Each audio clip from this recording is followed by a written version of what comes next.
Добар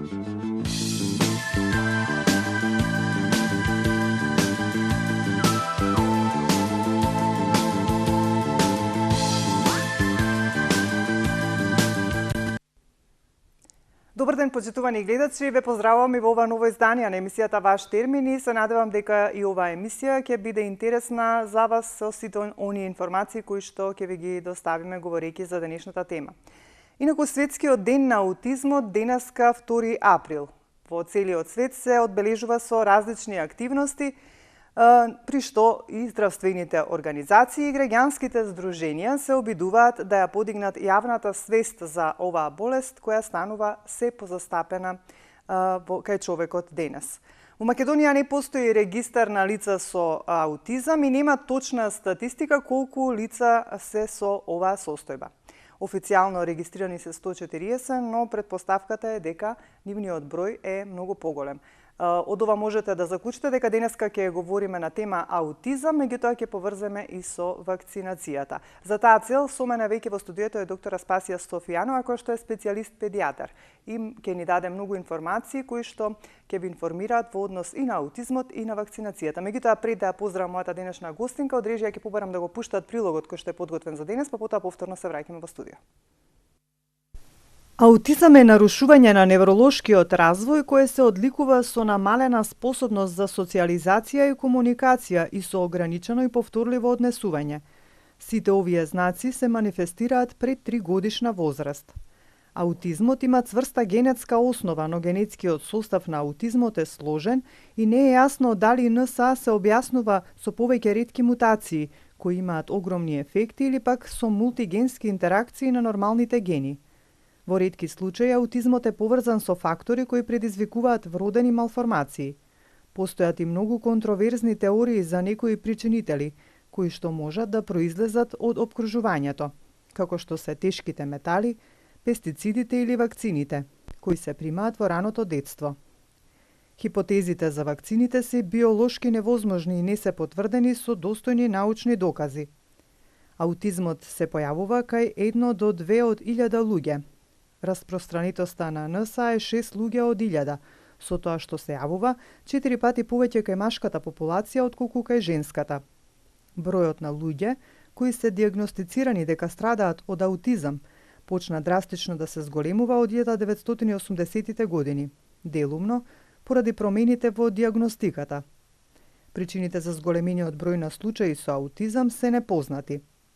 Родителите обично ги забележуваат симптомите во првите 2 години. Симптомите обично се развиваат постепено, но има и исклучоци кај некои деца со аутизам, кои отпрво се развиваат нормално, а потоа нивниот развој назадува. Иако преземањето мерки во поглед на воспитување или учење за спознавање на светот уште во раниот период од детството може да им помогне да станат способни да се грижат за самите себе, да комуницираат и да се социјализираат. Не постои лек кој што делува 100%. Не многу деца со аутизам се осамостојуваат и живеат независно по стекнувањето полнолетство, иако некои од нив стануваат успешни.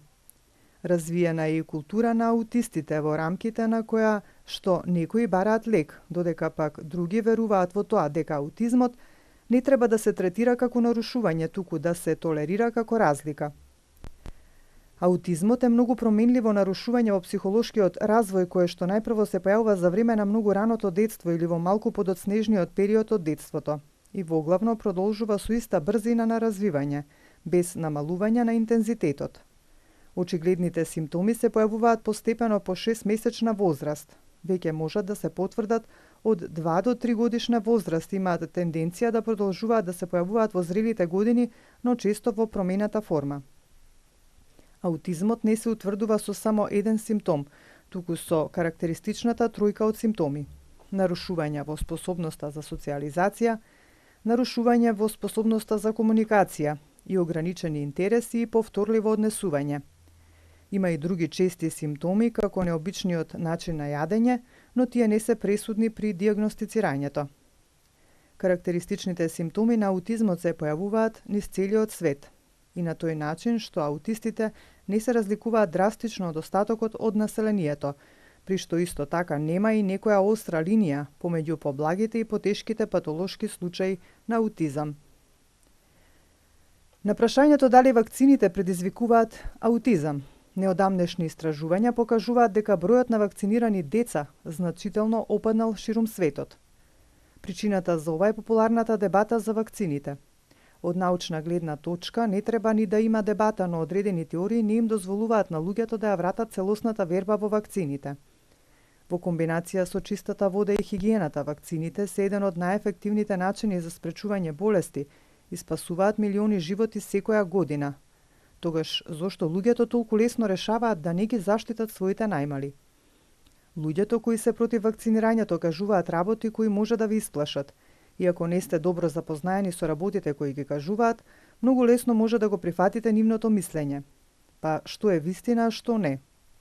Представниците на Светската здравствена организација на регионалниот состанок за имунизација минатата година порачаа дека ММР вакцината не предизвикува аутизам и дека секој кој инсинуира дека постои таква врска е измамник. Сепак, лекарите сметаат дека децата треба да се вакцинираат, а сите наводни несакани последици од имунизацијата се само небулози.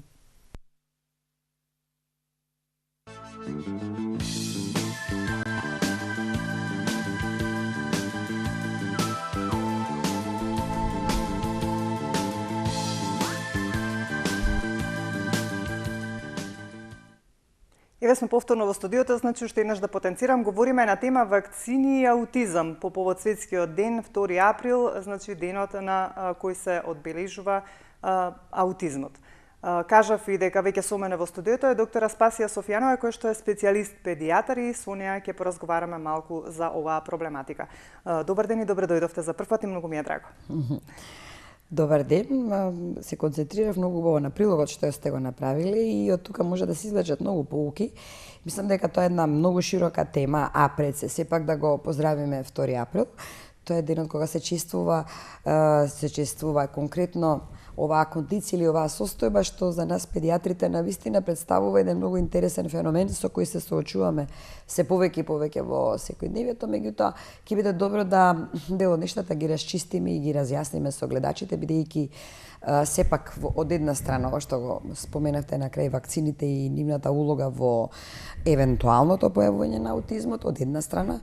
Од друга страна, јас како педијатар и председател на педиатриско здружение, постојано имам прилика да, а и професор на медицински факултет, значи разгледувањето на сите тие кондиции кои се ставаат во еден кош, така наречен аутизам, имаат многу друго минато за кој исто така би зборувала и во препознавањето нивно и во објаснувањето нивно и во сето оно што сакам да го примат како порака гледачите, ќе кажеме многу работи кои што ги напоменавте во ова што сега одеше, бидејќи има тука компилација од многу нешта кои од една страна представуваат вистина, а од друга страна предпазливост и од трета страна нешто што како што модерната медицина и регистрирањето на бројот на да речам пациенти или дечиња кои што имаат пореметување во своето однесување и сето тоа не е дека не постоело порано, сега сето тоа се става во исти кош, но како и да е, денеска сепак на оние кои се малку поразлични за одреден сегмент, јас би рекла, иначе за мене се сите исти на свој специфичен начин, сметам дека убаво да се напомене и подигне свесноста дека и меѓу нас има секакви. Така, еве да се обратам уште пред да започнеме до нашите гледачи, значи знаете отворена контактна емисија сме, па доколку имате некое прашање и до мојата денешна гостинка во однос на денешната тема, слободно можете да не искомуницирате и да не се приклучите во разговорот. Ајде за почеток да кажеме што е аутизмот. Нешто што порано сме го гледали исто така, кое што било ставено во категоријата на, да речеме, ментални пореметувања кои особено се однесуваат во однесувањето и во говорот и социјалното прикажување на една индивидуа или едно дете. И знаете како сето тоа, пак ја кажам, имаше реплика во делот. Ако во одреден период приметиме дека детето не се однесува добро, и тоа обично некаде доаѓаше кога децата ќе почнат да одат во градинка и оптималниот период тоа е некаде 3 годишна возраст. И кога ќе видиме дека детето не контактира со своите другарчиња како што треба, зборувам за еден поминат период, бидејќи јас сепак 30 години сум во здравството, односно сум на клиника за детски болести, а подолг временски период ги следам овие кондиции и да речеме работам на одделение кое што сега представува огромен потенцијал, бидејќи голем процент и на децата што се раѓаат пред време и на бременности кои што се зачнуваат не по природен пат е исто така зголемен, затоа и во корелација и со зголемениот број на деца кои вие кажавте една бројка, но сметам дека е многу поголема за бројот на деца кои што се со аутизам и тука треба добро рангирање да се направи, знаете како не сите да се стават во истиот кош и верувам дека тоа ќе следи. Значи рангирање точно на тие кои што имаат аутистичен спектар со можност за возвраќање и аутистично пореметување или однесување кое може да се искоригира и нешто што представува прав аутизам, кој навистина и колку и да работите со него не можете да го повратите. И затоа сите тие работи, да речеме, во еден минат период можеле да се предочат во период кога децата биле праќани во градинка, каде дури можеби родителите гледале дека нешто недостасува во однесувањето на своето дете, меѓутоа критичниот момент го поставува и лекар, заедно и со тие кои го посматраат исто така во однос на неговото однесување во градинка, каде што се соочува и со други работи, освен домашните секојдневија. Денеска веќе е малку поразлично. Денес веќе бидејќи се зборува за ова, еве и денеска и подигањето на свесноста за постоењето на таа различност, уште од многу побрз и поран период може да се види пореметување во развојот на детето, пореметување во однесувањето. Го немате таа прецеживост која што имаат нормално новороденчињата. И сега јас сум, да речеме, субспецијалист неонатолог. И токму тоа ми е работа, да ги посматраме децата кога ќе поминат низ одредена критична фаза, а и да не поминат одредена критична фаза. Со моите колеги цело време тоа дебатираме на нашите симпозиуми, што е она што ќе ни остави впечаток дека во развојот на детето не оде онака како што треба. Тоа е она што прво треба да го знаеме ние како лекари и да го размислуваме. Дали детето има навистина онаа жизнерадосност, велиме ние, дали е она весело, со очиња отворени, со еден поглед кој е некогаш насмеан, некогаш луд, оправдано, а од нас се бара, бидејќи детето не знае да зборува, новороденчето и доенчето не знаат да говорат, да испуштаат звуци кои ќе ви кажат или кои ќе ви објасна дека има проблеми со говор или дека нешто не е во ред со него, па треба вие со вашето знаење тоа рано да го препознаете. И овде би ставила акцент на рано препознавање на пореметувањето на однесувањето на едно новороденче и доенче, што е клучно, бидејќи тие работи практично понатаму ќе ни значат да го ставиме во одреден ранг на рана сензорна стимулација, што ја говорат и ја говориме континуирано и стално, и веќе постат неколку работилници низ целата наша држава, и кај нас на клиника постои цело одделение кој се занимава токму со ова.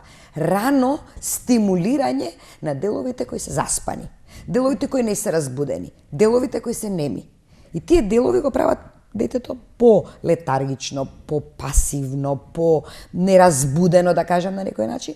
И се колку вие го оставите тоа да остане заспиено, понатаму тоа може веќе да премине во класична аутистична состојба, која, добро напоменавте, дека е врзана и со храната, добро е поврзана и со состојбите во кои што расте и се развива тоа дете, и со одредени кондиции кои ги имало генетски детерминирани, односно уште пред да се породи детето. Така да тоа се фактори кои ние треба да ги знаеме како лекари и кои што ќе не наведат кога родителите доаѓаат и не убедуваат дека нешто, односно ни укажуваат дека нешто не е во ред. Тука јас би алармирала на матичните лекари исто така. И следат доста, да речеме, меѓу нас знам семинари во кои ние исто така ставаме акцент на тоа какво е однесувањето на детето во првата година. Дали ги примало вакцините, ама тоа повеќе од имунолошки агол гледано, бидејќи и имунитетот како таков е клучен во однос на евентуално појавување на пореметување негово, кој е генетски детерминирано, истригерирано со нешто од надвор, заеднички може да доведе до одредени пореметувања, кои понатаму ќе дојдат до повлекување во себе и веќе нешто што ќе го препознаете во втората година, која е најоптимална. Тогаш треба да е проодено, проговорено, прозборено со сите оние моменти точно што ги очекуваме да ги, односно ја ставаме тој граничник на растегливост, нели, во кој веќе доколку до таа година осетиме дека кај детето има одредени проблеми или веќе не е тоа што велиме да ги задоволува кривите ние кои што ги одредуваме и на раст и на развој, тогаш веќе треба да поработиме малку со него на време, иако тоа за оние кои што еве сега го дебатираат моментот, сметаат дека е рано, но не, ја сметам колку порано, толку подобро. Дури покритичноста во тој дел има поголемо значење отколку некритичноста, зашто и родителите се различни. И ние лекарите сме различни, и децата се различни. Утаначување на сите овие работи може да доведат само во бенефит на детето ако и родителите навреме приметат, и лекарите навреме реагираат, и сите заедно во интересот на детето го направиме најдобро. Колку што ве разбрав, значи колку порано се забележат овие недостатоци, толку и подобро ќе се реши проблемот со аутизмот. Токму така, значи овде важи баш тоа правило, што порано тоа подобро. Практично тоа правило важи за се во медицината, не можете некои работи може да се решат, но овде тој момент на третирање е навистина многу важен. А тоа го знам заради тоа што во периодот кога бев менаџер на детската клиника и луѓето кои што го работат тоа се клиничките психолози кај нас два, дефектолог, и уште еден дефектолог имаме сега и вклучувам и логопед. Тоа се луѓе кои што мора да се во склопот на една универзитетска клиника спремни да децата кога ќе дојдат, бидејќи тие доаѓаат по X причини, X болести. И X болести можат да се воочат дека има пореметување во однесувањето заради лоша исхрана, алуминиум, внесување непотребно на одредени состојци кои кога ќе се исфрлат од исхраната, исто така можат да го пуштат, да кажеме, тој нем дел кој е закочен и да го доведат детето слободно да може да се развива. Но поентата ми беше да кажам дека таа одредена група на луѓе отидоа во UCLA, до University of California во Америка, и таму ги научија специјалните методи со кои тие така наречени вистински сензорни стимулации во период од една година, работа со тие дечиња, имаме специјални iPad програми со кои што ги учат дечињата, нели тоа е веќе период кога треба да знаат, да удираат, да покажуваат, да ве пратат, ама не дома. Дома е една страна на приказната. Ние како родители сме секогаш еднонасочни кон своите деца, можда доволно критични или некритични, недоволно критични, но ние како лекари, психолози, логопеди и така натака мораме покритично да го гледаме тоа и да работиме со тие деца во раната стимулација на тие неми и заборавени зони кои од различни причини станале такви. На тоа можеме да дебатираме. Дали вакцините имаат влијание, дали генетиката и колку има влијание и што представува вистински прав аутизам. Така. Кои се причините? Значи, во основа да не забораваме. Спомнавте генетика. Да. Генетика и имунологија. Така. Значи, јас сум прво педијатар, значи во основа сум педијатар прво. Второ го гледам интересот на здравјето на децата. Голем поборник бевте во однос на вакцините и во однос на тоа да се докаже дека на вистина немаат влијание врз појавата на заболување. Да, но има влијание имунолошкиот механизам, сега да го ставиме она клучно за кој јас исто така сум голем поборник и го знаат тоа моите колеги. Но тоа се однесува да сепак едно дете треба да биде здраво вакцинирано и да не се одложуваат вакцините, и сум голем поборник кон тоа антивакцинално движење да го дебатираат со луѓе кои што ги разбираат работите, а не да се дебатира меѓу себе и да прават во социјалните мрежи една фама околу тоа дека вакцините се факторот за аутизамот. Но имаат разговор со човек, каков што сум да речеме еве јас, кој што им кажува вака: значи, морате да внимавате и кога ги ставате вакцините. Не случајно се вели во на календарот за вакцинирање. Што би значило тоа да внимаваат? 2, 4 и 6 месец. Зошто? Значи да го запазат времето на ставање. Многу е важно тоа. И со тоа да се оттргнат од фамата дека вакцините представуваат двигател таму каде што нема генетска подлога за тоа. 2, 4 и 6 месец, тоа е пасивниот имунитет од мајката кој што се уште постои кај детето. Во тој период очекуваме детето и да се дои се уште, она ексклузивно доење кој исто така представува имунолошка подкрепа на детето, и тогаш вакцината како таква која го стимулира имунитетот, нели, во организмот на едно дете кој очекуваме да биде здраво, само може да предизвика спас од одредени болести кои навистина се смртоносни. И тоа ќе биде моје борење до крајот на мојата дејност во педиатријата. Но од друга страна, го нагласувам, секогаш треба да внимаваме, бидејќи се занимавам токму со онаа патологија на деца или категорија на деца кои поминуваат низ тешки имунолошки премрежија во текот на самото раѓање, кој само по себе го ремети и го пореметува и генетскиот потенцијал и го ремети и имунолошкиот потенцијал. Со нив треба внимателно. Секој имате деца кои често пати се разболуваат.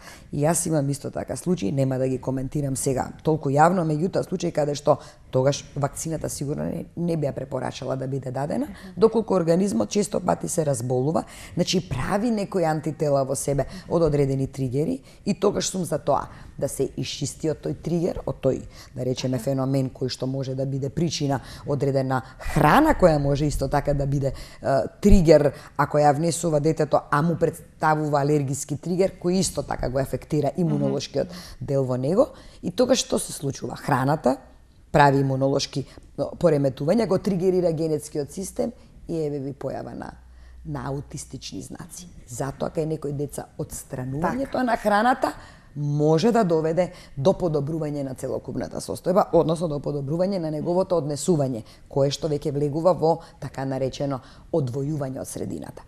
Од една страна. Од друга страна, имунизацијата, кога ја спомнуваме, односно вакцинацијата. Или ставењето на вакцина кога детето е болно. Односно, затоа мора добар преглед да се направи. Или ревакцина. И обично затоа велат се случува во периодот од првата до втората година кога ја ставаме таа ММР, која беше фамозна и која кај колегата од Велика Британија 99-та година го подигна сето тоа како можен механизам, меѓутоа механизмите него го однесоа не во заблуда, го однесоа во затвор, затоа што сепак на крајот неговото тврдење дека е вакцината директен причинител не се покажа како вистината, но се покажуваат одредени феномени кои укажуваат дека ако е детето болно и ако тоа веќе само по себе го вклучува имунолошкиот механизам и ви уште дополнително му давате вакцина, тогаш тие два фактора едно со друго делуваат на имунолошкиот механизам кој има одредена генетска предиспозиција. Да не во тој период, пак во некој друг период ќе го манифестирате, видовте ви многу убаво го прикажавте на филмот. Не е само во првите години, може да се јави и подоцна, во однос на различни други облици, кои тоа подобро го знаат моите колеги психијатри, се искажува како биполарно однесување или не знам, манијачно депресивно однесување, а тоа не е од вакцина.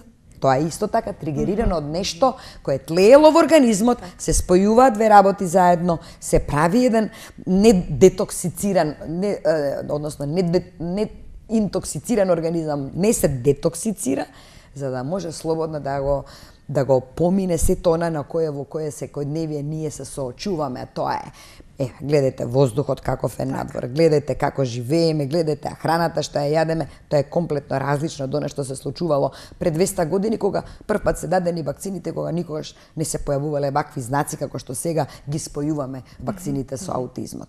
Значи, ако бев и сакам да бидам добро разбрана од аудиториумот што ме слуша, мораме да внимаваме на здравјето на детето, да го следиме здравјето на детето.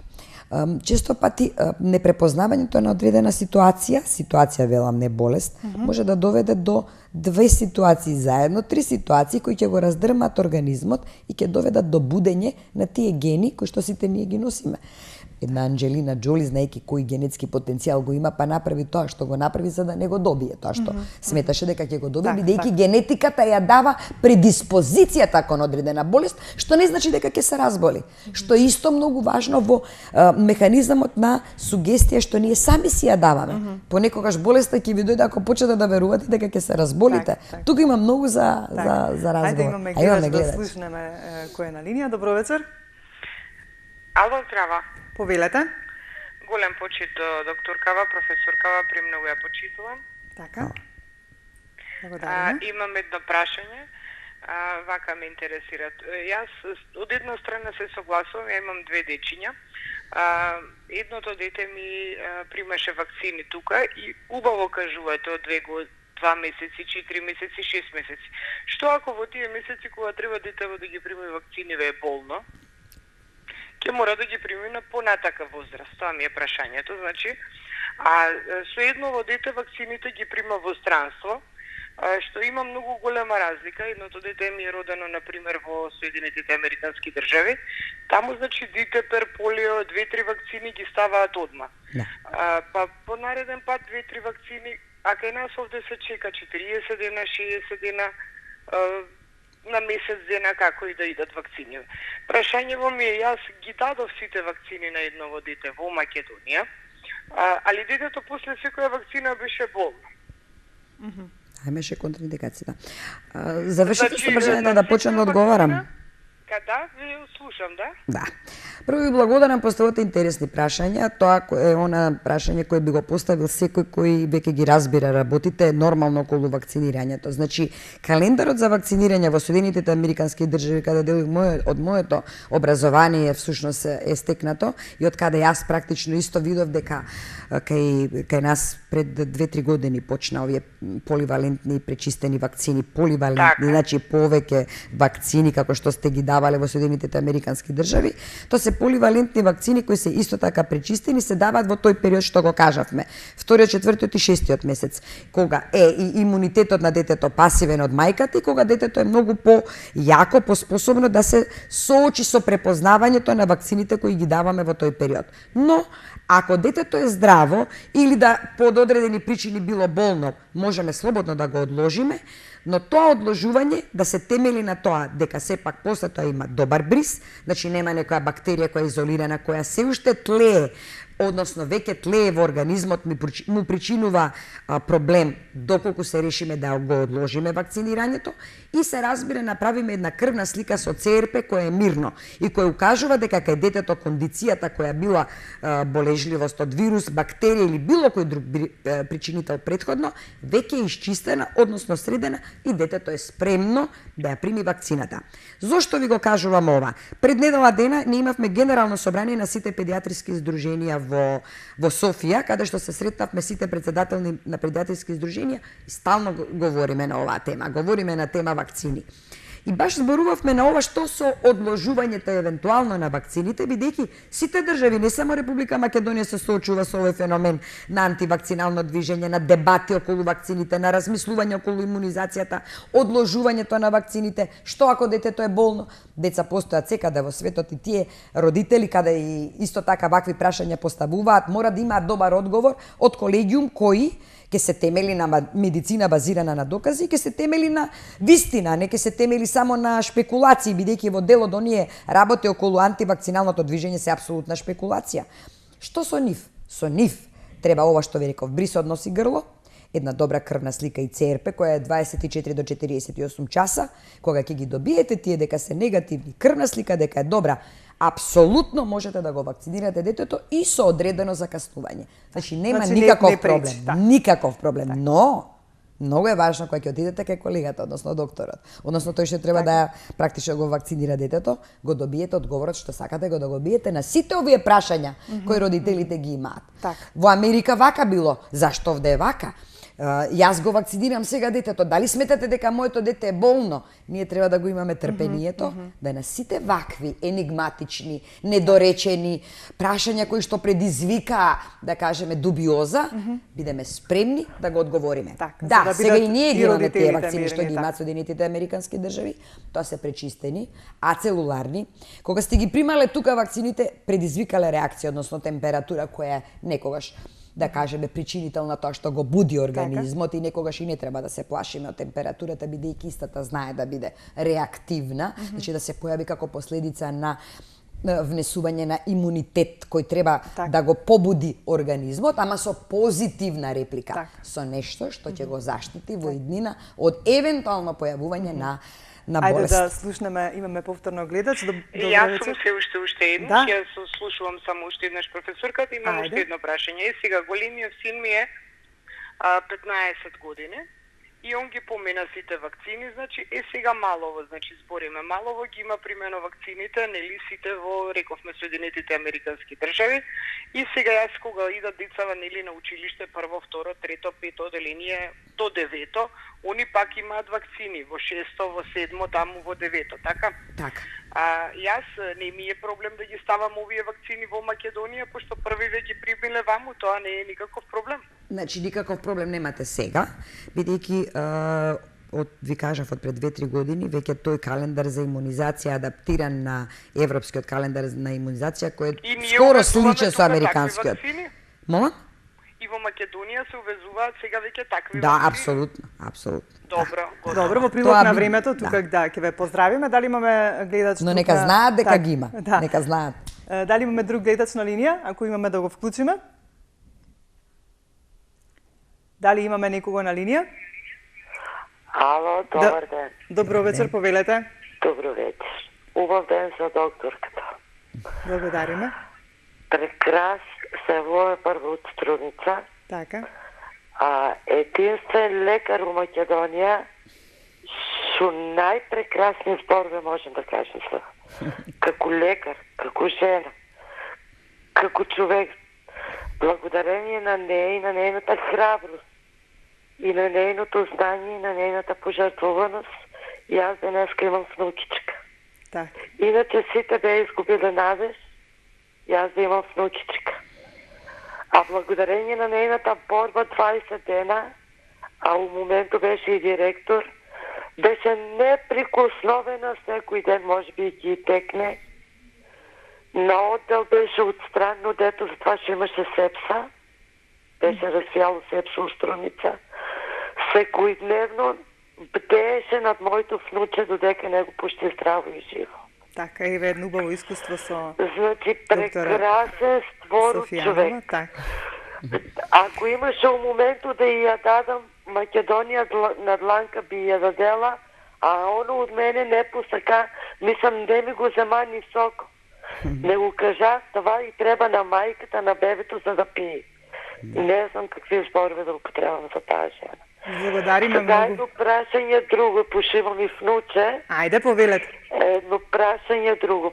Това се роди здраво, право, фала на Бог. Меѓутоа се со некои вируси, се нешто има некој проблем, бактерии. Он веќе има скоро 2 годинки, а не е со ни една вакцина вакциниран. Значи ни БСЖ не е ставено вакцина. Така. Значи не е наша волја, него ето. Затоа што има проблем со здравјето, така. Да. Добро. И сега нека ми каже докторката што да направиме, да превземаме, затоа што за внучичката требаше целуларни, меѓутоа докторката ни кажа нема потреба за тоа што здрава права веќе и ги прима нормално сите редовни. Фала Богу, у септември почнува на школа и е супер интелигентна, ќе биде можда и балерина. Кој никој пат никој не даваше надеж, само докторката викаше она има душичка и ќе исто. И стварно това се случи и не знам. Добро. Ви благодариме, бидејќи негде тука сме при крај со времето. Еве, доктор Софијанова ќе ви одговори на прашање околу внучето кое што доцни со вакцините и секако благодарност и од докторката и од мене до убавите зборови за доктор Софијанова, која што навистина е веќе доста познато во јавноста, таа пред се каков доктор е и колку е професионална во она што го работи. Сега ме подсетивте, морам да ви кажам, на една, да речеме, традиционална поговорка во традиционалното семејство од кое што потекнувам, каде што обично стално кога ќе кажувале добра си, одлична си, бидејќи како ученик бев солидна и се, Така. моите родители секогаш велеа доволно. За да додека живе во Соединетите Американски држави, научив нешто друго. Таму велат, кога ќе ве пофалат, кажете благодарам.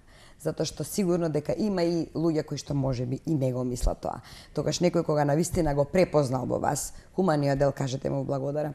Ми го направивте денот, не знам што да ви кажам друго, а јас сум иста. Без разлика дали сум или не сум директор, дали сум на шеф на интензивна или не сум. Прво треба да си човек. Так. И треба да седнеш да разговараш. Јас велам прво ние како педиатри треба да се ставиме во улога бидејќи сум прво мајка.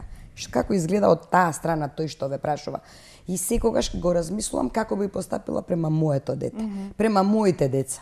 А потоа се останато целокупното знаење да го внесете во спасување, подобрување на квалитетот на животот на сите кои ви се обраќаат. И уште еднаш ви благодарам, стварно ми го направивте денот. Овој пат и татко ми ќе ми прости, ама еве важи и за него, кој исто така педијатар и кој ме научи на многу нешта. Скромноста е убава да ја имате, но е убаво да некогаш бидете благодарни кога некој ви препознава нешто во вас. Да. Ова што вие го кажувате во однос на вашата внукичка, веќе немајте дилема околу тоа дека може да се вакцинира. Мислам дека и во Струмица веќе дојдоа тие поливалентни вакцини и ревакцините кои што вашето дете сега веќе и не мора да ги прима. Тоа се ревакцини кои што се во склопот на оние ревакцини кои што следате. Сега убаво е да го јас точно знам тој календар по кој вие сте одале, ако сме закасниле малку, да видиме сега кој тип на вакцина некогаш ние ги комбинираме кога знаеме што примале претходно. И комбинациите одат во склоп, ако нивното дете и било поврзано со период када лежало на клиника, значи малку сме одложиле, па комбинацијата одела малку поразлична. Значи можете да дадете вакцина, меѓутоа која комбинација на вакцина најверојатно е дите. И најверојатно и сигурно дека таа дите е пречистена и можете да ја дадете без да предизвика одреден проблем или одредена компликација. Мислам дека можете слободно да дадете. Ако било каква дилема имате, знаете кај ќе ме најдете. Може да ве најдат па и да се посоветуваат. Во секој време сум тука. Кристијана, веќе немаме време, некако многу ми е жал, малку имавме некои проблеми со со почетокот на емисијата, меѓутоа тука сме секогаш, па повторно ќе ни бидете гостинка да поразговараме за многу работи. Вака само како еден апел до сите родители во однос на имунизацијата и на аутизмот, да се задржиме на тоа. Значи една порака да се вакцинираат децата, меѓутоа да внимаваат многу кога ви ги вакцинираат, да бидат потполно здрави, бидејќи тука настанува оној проблем за кој што вие посочите. Порака до родителите. Антивакциналното движење потекна од многу дубиози кои настана. Рековме прво од евентуалната дилема дека аутизамот го потикнува и други имунолошки состојби, кондиции, дури вела дека потикнува и дел од автоимуни заболувања, да не кажам епилептични, дури и секакви што се не прочитав. Меѓутоа, знаете како велат, да не забораваме дека имунитетот е поврзан со имунизацијата. Значи имунитет и имунизација, односно вакцинација, имаат симбиоза едно со друго. Тоа сепак алармира. И затоа и велат каде што дува ветерот, тревата се мрда, имало зошто, но тревата се мрда и мора да има објаснување зошто е тоа така. Кога дува ветерот, прашање што носи во себе тоа. Значи, моментот кога велиме дека детето треба да биде здраво и дека најдобро е и оној календар кој ние го препорачуваме за имунизација, тоа е 2, 4 и 6 месец, е тој најдобриот. Кога ги даваме и светски, сите вакцини, дите, пер, полио, хепатит и за хепатит и хемофилус инфлуенце тип Б. Значи, комплетна целата таа палета да се даде до 6-тиот месец. Дури сега и ротавирусот, кој што исто така гледаме дека често пати знае да направи диареја или проблеми со стомачето, кај голем процент на дечиња кога почнуваат во градинка, а се дава во првите 6 месеци како вакцина и ревакцина во Соединетите Американски држави, односно веќе и кај нас ќе почне тоа да влезе во календарот, ќе доведе до спречување на секаква евентуална, да речеме, евентуален проблем кој би можел да направи ситуација најобична, ќе се пресече детето од било што и првото прашање вие дали сте вакцинирано или веднаш треба да реагираме ние. Сигурно дете како дете ќе падне, ќе може да биде изложено на било што. Да не кажам враќање на болести од типот на тетанос, од типот на дифтерија и од типот на пертусис, но на црната кашлица која ние ја видовме и ја рапортиравме пред известно време, кај дете до 3 месеци која се јави тотално невакцинирано и неочекувано да се јави. Па потоа добивме титар на антитела позитивни, заврши на механичка вентилација кај нас на оделот за интензивна, ние го излечивме. Се знаете колкав е тоа лечење на тие деца со од овие болести, колку тоа чини за родителите и од социјален, психолошки, од секаков аспект, верзус една вакцина која ние сепак ја даваме веќе и која сепак влезена во да речем протоколот на бесплатниот здравствен систем кој навистина многу значи за родителите да не морат да размислуваат дека некогаш детето би им било болно. Но вакцинирањето секогаш да биде под контрола на матичниот педијатар, матичниот лекар кој убаво ќе им објасни на родителите. Убаво ќе го прегледа детето, ако било каква дубиоза постои. Тука сме ние како сапорт, терцијерното здравство сепак не се занимава со имунизација, но се занимава со тие деца кои биле критични и ризични во право време да бидат имунизирани, за да нема евентуално нивниот почеток на живот кој почнал така како што почнал, за кое што и мојата, да речеме, субспецијалност интензивна или тешки други трауми во текот на самиот почеток на раѓањето или после тоа, не доведе до откривање на тие гени кои сите ние ги носиме и кои можат некогаш да се презентираат како презентирачки, односно лоши, односно такви какви што ние впрочем ги носиме. А сите носиме некаква генетика. Целиот живот се сведува пак на тоа што сме наследиле, што сме донеле во себе и каков човек ќе постане. Ви благодарам многу за денешното гостување. Се надевам дека во некое друго издание повторно ќе бидете дел од ваш термин, па да проговориме за други некои теми кога станува збор за децата. Секое време. Ви благодарам. Почитувани гледачи, тука ќе ве поздравам јас за денес. Ве оставам во убаво расположение, имајте добро здравје и поменете си ги убаво великденските празници. А ние повторно се гледаме за 7 дена во исто време.